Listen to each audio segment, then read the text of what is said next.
오늘 하나님께서 우리에게 주시는 말씀은 창세기 15장 1절에서 7절까지의 말씀입니다.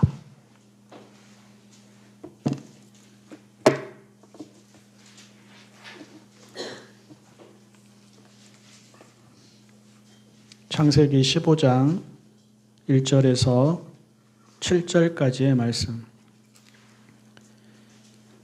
이런 일들이 일어난 뒤에 주님께서 환상 가운데 아브라함에게 말씀하셨다. 아브라함아, 두려워하지 말아라. 나는 너의 방패다. 내가 받을 보상이 매우 크다. 아브라함이 여쭈었다. 주 나의 하나님, 주님께서는 저에게 무엇을 주시렵니까? 저에게는 자식이 아직 없습니다. 저의 재산을 상속받을 자식이라고는 다마스쿠스 녀석 엘리에셀 뿐입니다. 주님께서 저에게 자식을 주지 않으셨으니 이제 저의 집에 있는 이 종이 저의 상속자가 될 것입니다. 아브라함이 이렇게 말씀드리니 주님께서 그에게 말씀하셨다. 그 아이는 너의 상속자가 아니다.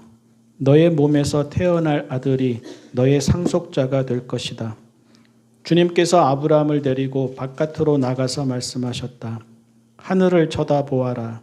내가 셀 수 있거든 저 별들을 세어보아라. 그리고는 주님께서 아브라함에게 말씀하셨다. 너의 자손이 저 별처럼 많아질 것이다. 아브라함이 주님을 믿으니 주님께서는 아브라함의 그런 믿음을 의로 여기셨다. 하나님이 아브라함에게 말씀하셨다. 나는 주다. 너에게 이 땅을 주어서 너의 소유가 되게 하려고 너를 바벨로니아의 우르에서 이끌어내었다. 아멘. 교회가 욕을 먹고 목사가 욕을 먹는 시대이지만 그래도 묵묵히 제자리를 지키는 교회와 목사들이 있습니다. TV나 신문에 나오는 교회나 목사만 교회와 목사가 아니고 길 가는 사람들도 누구나 알 법한 그런 교회나 목사만 교회와 목사가 아닙니다. 하늘 높이 치솟은 나무만 나무가 아닌 것과 같고 우리가 이름을 아는 꽃들만 꽃이 아닌 것과 같고 북극성이나 오리온 자리 같이 유명한 별들만 별이 아닌 것과도 같습니다. 여기가 하나님이 맡기신 자리이다 여기고 묵묵히 살아가는 교회들이 있고 목사들이 있습니다. 다른 생각하지 않고 야망이니 성공이니 출세니 하는 것 내려놓고 소박하고 단순하지만 정직하고 성실하게 살아갑니다. 크지 않고 많지 않고 유명하지 않고 화려하지 않으니 영향력을 끼친다거나 존중을 받는다거나 이런저런 일들을 드러내고 한다거나 하지도 못합니다. 그래도 그 자리를 떠나지 않습니다. 그 자리에 있어서 교회이고 목사인 교회들이고 목사들입니다. 가까이 지내는 한 목사님의 이야기입니다. 자녀들이 대학 입시를 준비할 때 조심스럽게 권고했습니다. 아들아, 신학을 한번 해보면 어떻겠냐? 큰애는 이런지하에 거절했습니다. 아빠, 나는 어렵게 살고 싶지 않아요. 나는 고생하고 싶지 않아요. 그는 아무 소리 못했습니다. 진짜로 어렵게 살고 또 진짜로 고생했고 그것을 가족들이 다 같이 겪어왔으니까요. 아이는 자기가 원하는 좋은 대학, 진로가 유망한 과에 진학을 했고 지금은 졸업을 해서 아주 안정적인 회사에 다니고 있습니다. 다시 시간이 지나서 둘째가 원서를 쓸 때입니다. 역시 아빠는 같은 권고를 했습니다. 용감한 거죠. 저는 우리 애가 둘인데 둘 중 어느 누구에게도 이런 권고를 해본 적이 없는데요. 그렇게 권고를 했습니다. 얘야, 신학대학을 가면 어떻겠니? 아빠가 보기에 너는 신학대학에 딱이다. 둘째도 이런지하에 거절했습니다. 아빠, 나는 대학에 들어가면 즐겁고 신나게 놀고 싶어요. 학교에서도 교회에서처럼 지내고 싶지는 않아요. 역시 아빠는 아무 소리 못했습니다. 신학의 길은 일반적인 생활과는 다를 수밖에 없으니까요. 시간이 지날수록 선택의 폭은 점점 더 줄어드니까 더 이상 할 말이 없었습니다. 아이는 좋은 대학에 입학을 했고 지금은 졸업을 해서 우리나라의 사람들은 이런 식으로든 저런 식으로든 한 번쯤은 들어봤을 만한 그런 기업에 다니고 있습니다. 우리가 요즘 아브라함에 대한 말씀을 읽어가고 있는데 아브라함을 봅니다. 아브라함이라고 땅 좋은 줄 모르고 재산 좋은 줄 모르겠습니까? 아브라함이라고 안정된 삶에 대해서 무심하고 편안한 삶에 대해서 무심하겠습니까?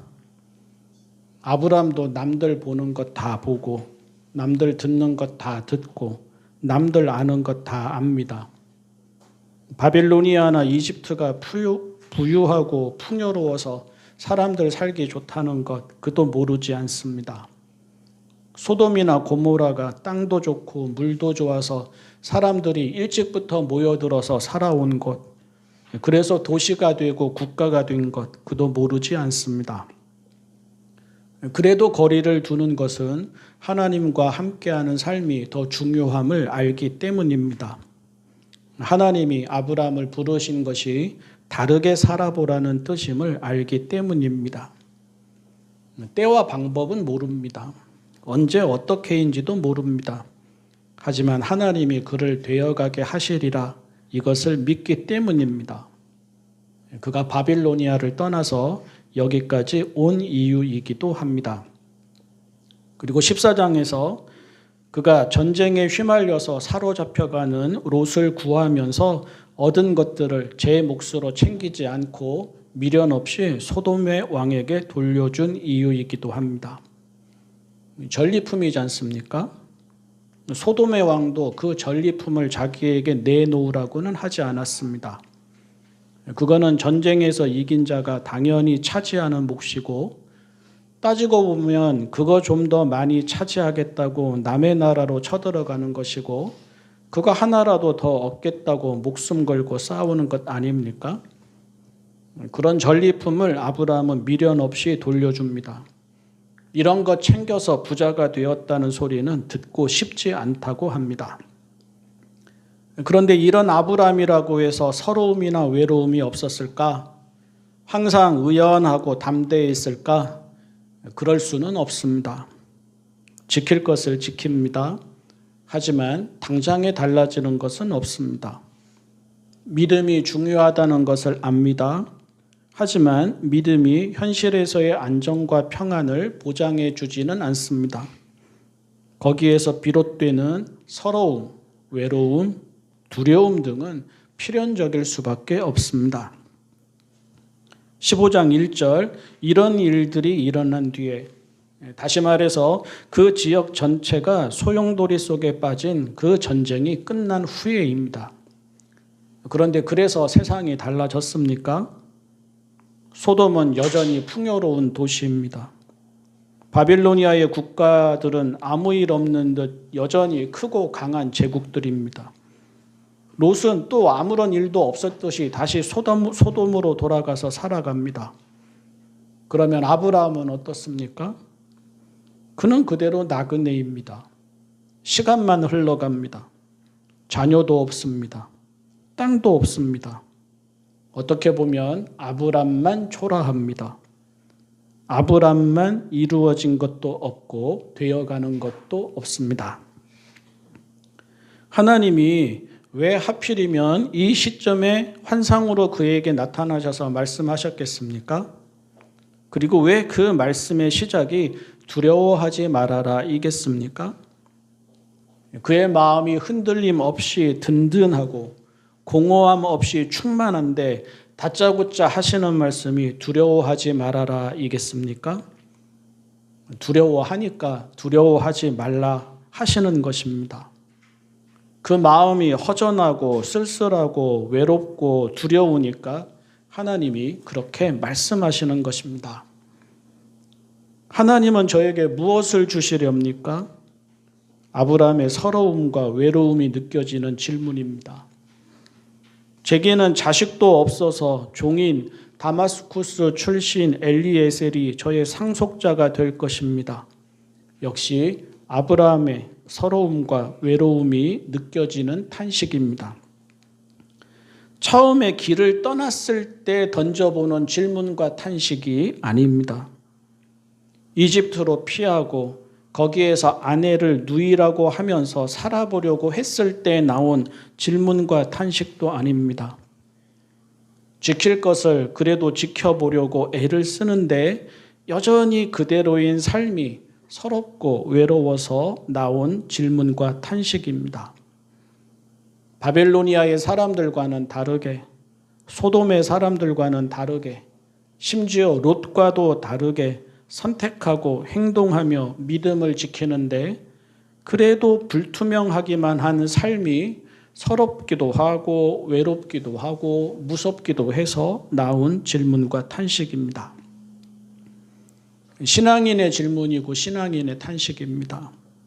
의인의 질문이고 의인의 탄식입니다. 여러분은 이런 질문을 안 던져보셨습니까? 여러분은 이런 탄식을 안 해보셨습니까? 오늘 우리가 읽은 시편 119편에서 그 한 단락의 문장 속에서는 그런 서러움과 그런 외로움을 보지 못하셨습니까? 하나님을 믿습니다. 다르게 살아보려고 애씁니다. 지킬 것을 지키려고 노력합니다. 내려놓을 일은 내려놓으려고 합니다. 분명히 할 일은 분명히 하려고 합니다. 그런데 아브라함도 보았고 시인도 보았고 오늘 우리도 봅니다. 남들이 더 잘 삽니다. 남들이 더 잘 누립니다. 사는 곳도 그들이 사는 곳이 더 좋습니다. 이룬 것도 그들이 이룬 것이 더 많습니다. 아브라함이 아직도 나그네이듯 신앙인은 아직도 나그네이고 아브라함이 아직도 뭐 하나 보이는 것 없듯 의인의 길도 여전히 어둡고 불투명합니다. 이 시점에 하나님이 아브라함에게 나타나신 것은 그런 마음을 하나님도 아신다는 뜻입니다. 그래서 말을 건네신 것입니다. 그래서 두려워하지 말아라 하신 것입니다. 그러면서 하나님은 그에게 받을 보상이 있다고 하십니다. 하늘의 별을 보라고 하십니다. 동서남북을 보라고 하십니다. 그의 자손들이 그와 같이 많아질 것이라고 하십니다. 그의 자손들이 그 땅에서 살아가게 될 것이라고 하십니다.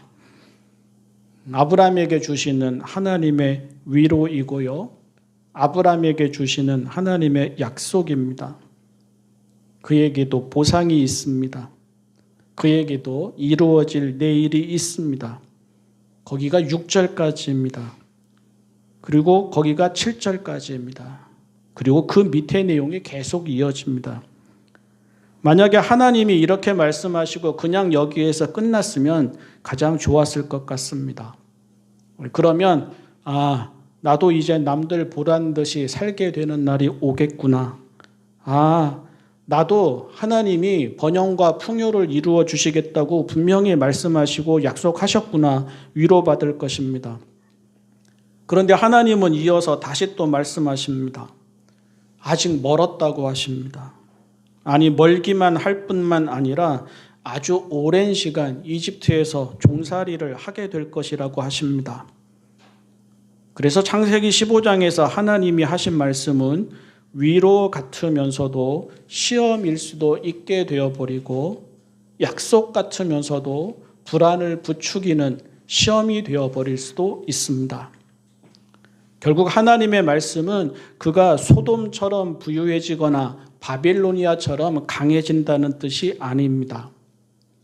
하나님의 말씀은 소돔 대신 그와 그의 자손들이 소돔의 풍요를 누린다는 말이 아니고 바빌로니아 대신 그와 그의 자손들이 바빌로니아의 권력을 갖게 된다는 말이 아닙니다. 하나님의 말씀은 그에게는 그의 길이 있다는 뜻입니다. 하나님의 말씀은 그에게는 그의 자리가 있다는 뜻입니다. 믿음으로 살다가 보면 겪게 되는 서러움, 외로움, 두려움 등은 앞으로도 있을 것입니다. 지킬 것을 지켜도 달라지지 않는 현실, 이런 현실을 보게 되는 것도 앞으로도 계속될 것입니다. 심지어 시간은 아주 오래 걸릴 것입니다. 이집트에서 수백 년 종살이도 해야 할 것입니다. 하지만 하나님은 그가 알기를 바라십니다. 그의 길이 무의미해지지는 않을 것입니다. 그가 지키려는 삶의 가치가 무의미해지도 않을 것입니다. 그는 남들과 같은 길이 아니라 그가 걷는 그 길에서 하나님을 만날 것입니다. 그는 남들처럼 살아가는 그 자리가 아니라 그에게 허락된 그 자리에서 세상과는 다른 방식으로 살아가고 살아낼 것입니다. 그리고 그는 하나님을 향한 믿음에서 비롯되는 안정과 평안을 점점 더 알아가고 점점 더 누려갈 것입니다. 하나님의 위로는 너는 부자가 될 것이다가 아닙니다. 하나님의 약속은 너는 세상을 지배할 것이다. 이것이 아닙니다. 하나님의 위로는 그렇게 되지 않아도 너는 살아갈 것이고 살아낼 것이다 입니다. 하나님의 약속은 다른 삶에는 다른 복이 있고 다른 삶에는 다른 보상이 있다는 것입니다. 하나님은 아브라함이 그것을 알기를 바라십니다. 남들처럼 될 날이 오기 때문이 아니라 남들과는 다른 그만의 삶 그 자체가 복과 보상이 되기를 바라십니다. 그것이 그를 붙들어주는 위로와 약속이 되기를 바라십니다. 사람이 시험에 드는 것은 남의 삶을 보기 때문이고 다른 삶을 모르기 때문입니다. 소유가 전부인 사람은 소유를 잃으면 불행하다 여기겠지만 믿음이 있는 사람은 어떤 형편에서든 방패이신 하나님이 그에게 주시는 분복이 있음을 압니다. 사랑하는 성도 여러분, 남들처럼 살지 않아도 사람은 평안할 수 있습니다. 충만할 수 있습니다. 자신의 길과 자신의 자리에서 하나님을 믿고 의지하고 바라보고 따라 살아가는 사람은 눈에 보이는 것 하나 없이 살다 눈에 보이는 것 하나 없이 죽어도 차분하면서도 담대합니다. 이것이 신앙인의 삶입니다. 이것이 오늘 우리가 기도하고 바라고 또 누려야 하는 삶의 모습입니다. 기도하겠습니다. 사랑의 하나님 아버지, 믿음으로 살아가고 살아내게 하여 주십시오. 다르게 살아가고 살아내게 하여 주십시오. 서럽고 외롭고 두려워도 하나님이 허락하신 자리에서 하나님이 허락하신 분복으로 하나님과 함께 소박하면서도 충만한 삶을 기대하게 하여 주십시오. 그것이 세상과는 다른 저희의 복이고 저희의 오늘이고 저희의 내일이게 하여 주십시오. 예수님의 이름으로 기도합니다. 아멘.